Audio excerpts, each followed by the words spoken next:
So let's start when I was around 4 or 6 years old. Yeah, that's how early it was.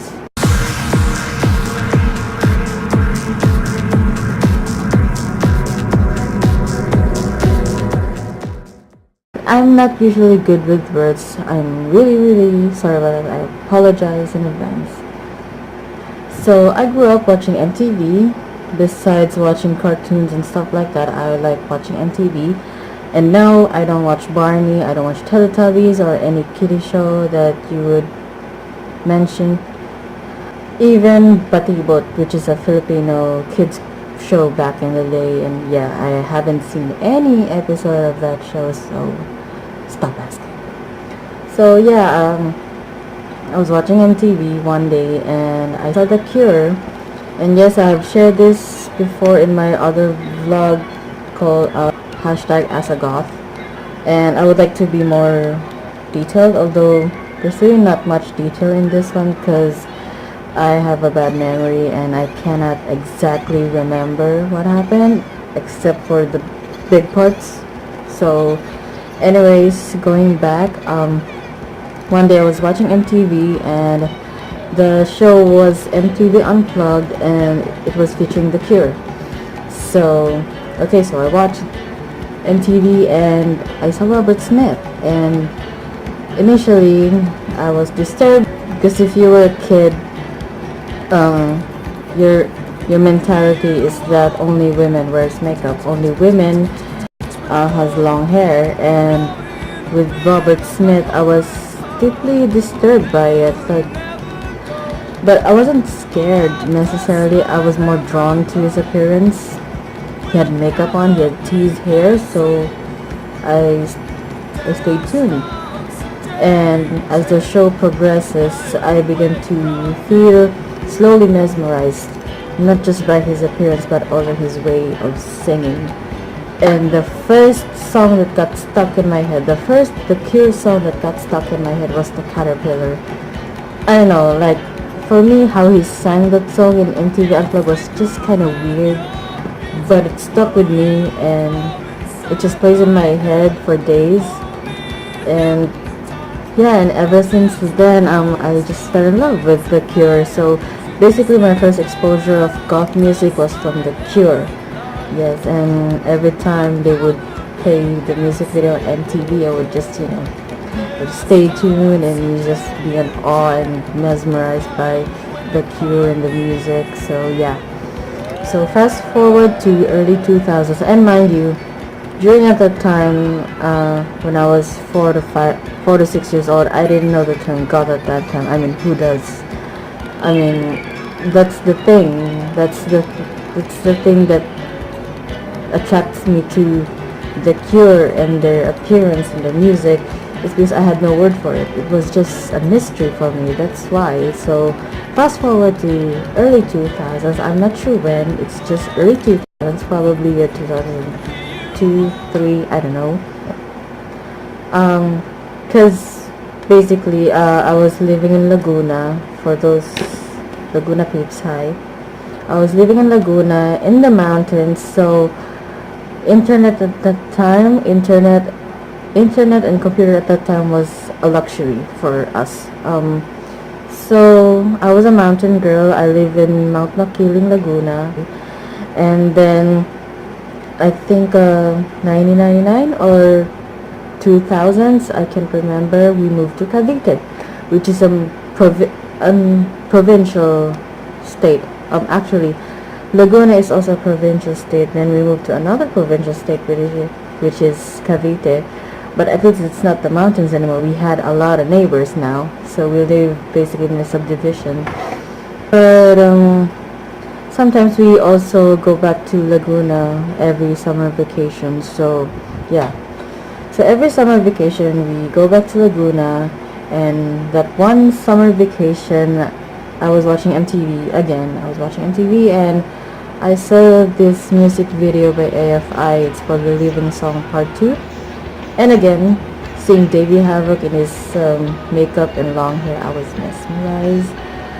So when I went back to Cavite, again, internet and computer was a luxury at that time. So my only access to internet was in the mall. So when we go to the mall, we go to the computer shop in there, which is internet cafe, and I would research. I would Google AFI, and I forgot the name of this website, but there was an article about AFI that time, and in the headline there was the term Goth. I can't exactly remember what the headline says, but there's the term Goth, and it's something new to me, and I was like, Goth, sounds like moth, but like, what is it? So I sort of ignored the term and then proceed to reading the article, and the term goth was being used like repeatedly. So I was definitely curious at that time, what is goth? So I had to Google, and I saw the appearance, the music, and I got into it. So basically, I was a baby bat during early 2000s. I started my baby bat days there, and at that time, of course, I was a kid. I didn't know the specific goth bands at that time. I didn't know the specific goths at the time. So what I was trying to say is that I don't know the specific subgenres for goth music, and I consider bands with gothic aesthetic as goth. I was only relying on mainstream media, and at that time Evanescence was a popular band at that time, and I know Evanescence is not considered a goth band. I know, whatever, the new metal or gothic metal, whatever, but I got into it, and I definitely thought they were a goth band, and Amy Lee was my main inspiration fashion wise, so I was imitating her long black dress and top. Sometimes I would pair it with a black shirt and top it with a white tank top, like the 90s stuff or early 2000s stuff. And what I would do to my makeup is I would grab a red lipstick. I would put it under my eye, I would smudge it down, and then eyeliner, and done. And unfortunately, when you're a goth in the Philippines, you would find it very inconvenient to wear black all the time because of the climate. We have a tropical climate, sometimes really, really humid, especially during the summertime. So I stopped dressing. I slowly stopped dressing up as a goth, and I was a preteen and a baby back then. So I thought that if when you stop dressing goth, you're not a goth anymore. That was my thinking at that time. So I thought it was just a phase. So okay.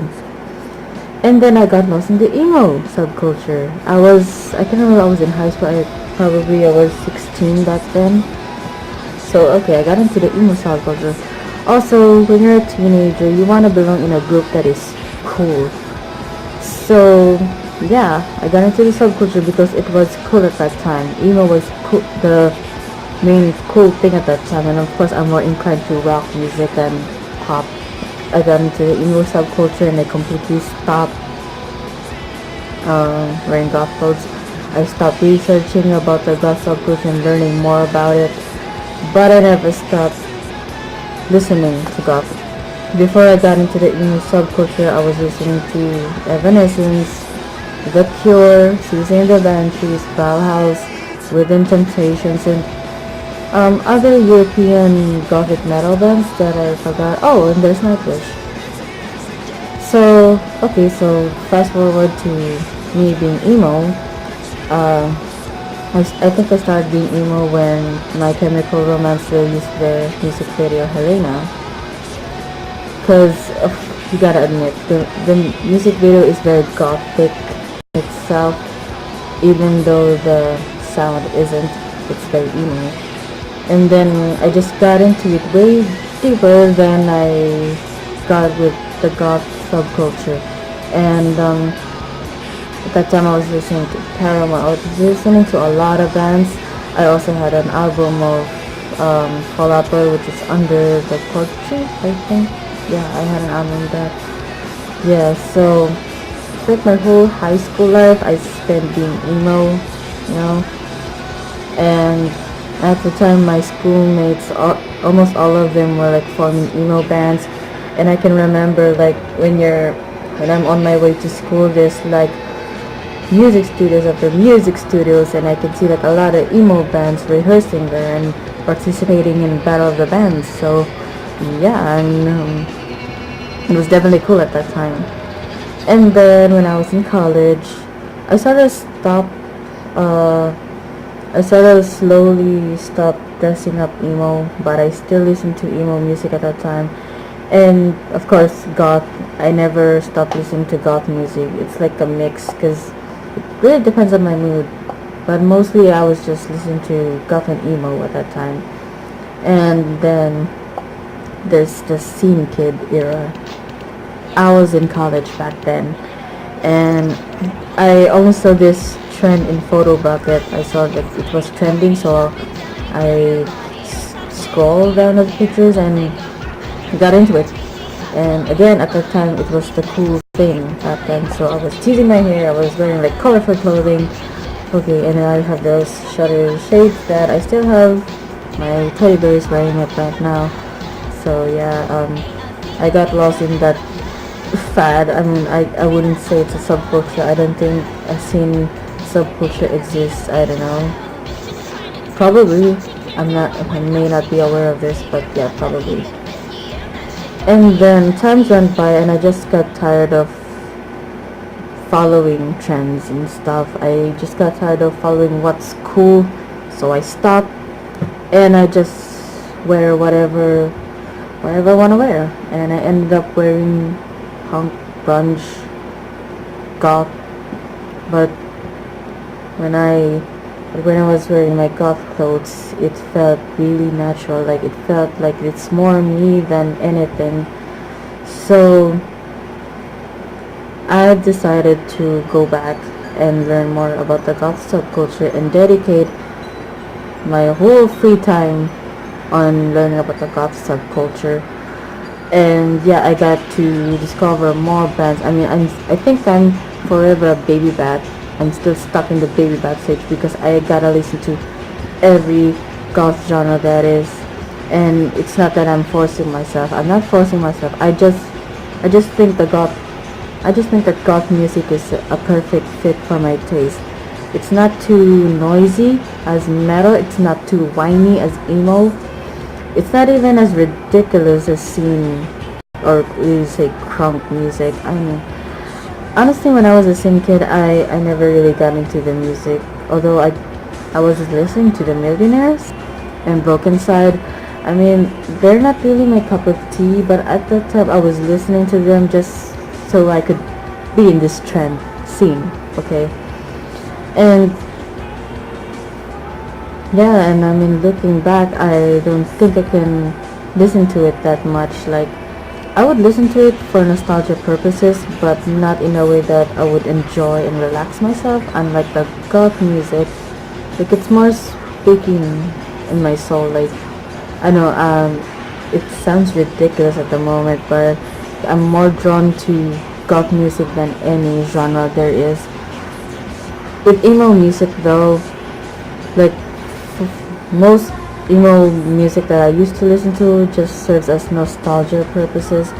Except My Chemical Romance. I still adore My Chemical Romance. I think they have the most passionate songs there is.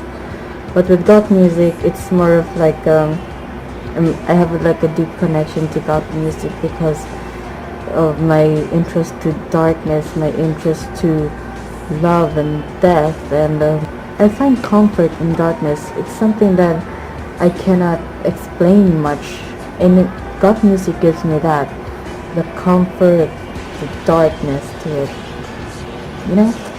But yeah, but now the question is, do I regret getting lost in different subcultures before coming back to goth subculture?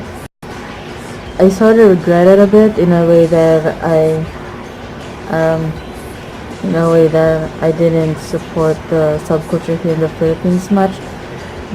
The goth subculture here has little to no support at all. I mean, there's the Eternal Death Wig that I just discovered when I went back to being goth, and it was the phase where I was a scene kid back then, and I see pictures and it's not really as jam-packed as Meroluna and Wave Gothic Parfum in Germany, which is really unfortunate, sadly. These bands, like I would see their YouTube channel, they only get like what, 22 subscribers, 100 subscribers if they're lucky. Yeah, but I will be discussing being goth in the Philippines in separate videos, and also Filipino goth bands in another video, just so I could spread the support way that I should have given if only I wasn't lost because of my craving to be cool and stuff. I mean, now going back, I just feel like a stupid teenager. But yeah, we all make mistakes though. What's important is you learn from those mistakes and you know what you want now. I mean, I know what I want now, and it's being goth.